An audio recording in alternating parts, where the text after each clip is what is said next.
Je suis supporter de Lens depuis tout petit, j'avais 6 ou 7 ans.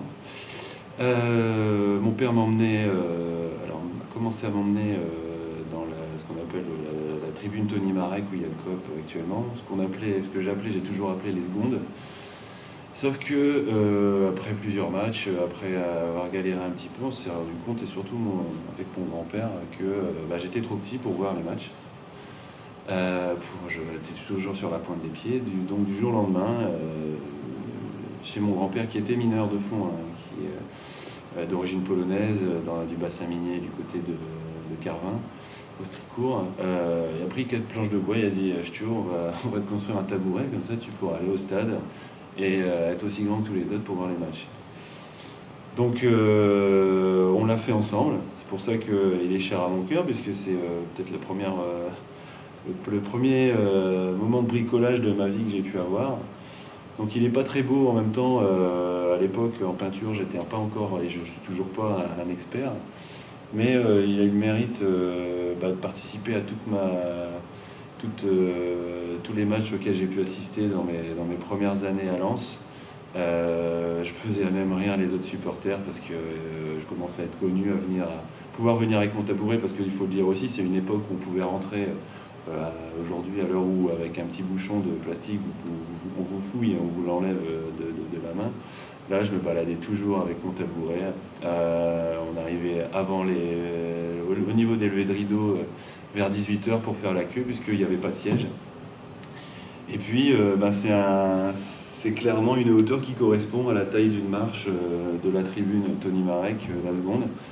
Donc à l'avant de chaque match, je m'installais, je mettais mon tabouret et j'étais sûr que pendant le match, en montant dessus, je voyais, et ça a duré pendant tout le temps que j'ai pu, ça a nécessité que je le prenne, parce que j'étais trop petit pour. Mais même à la fin, quand je commençais à grandir, je le prenais aussi, ça me permettait d'être plus grand que les autres, ce qui m'a valu aussi quelques remarques au moment où j'ai senti qu'il fallait que je le range à la maison. Il me rappelle mon grand-père avec qui j'avais réalisé ce tabouret, qui est plus là aujourd'hui, qui était mineur. C'est aussi pour ça,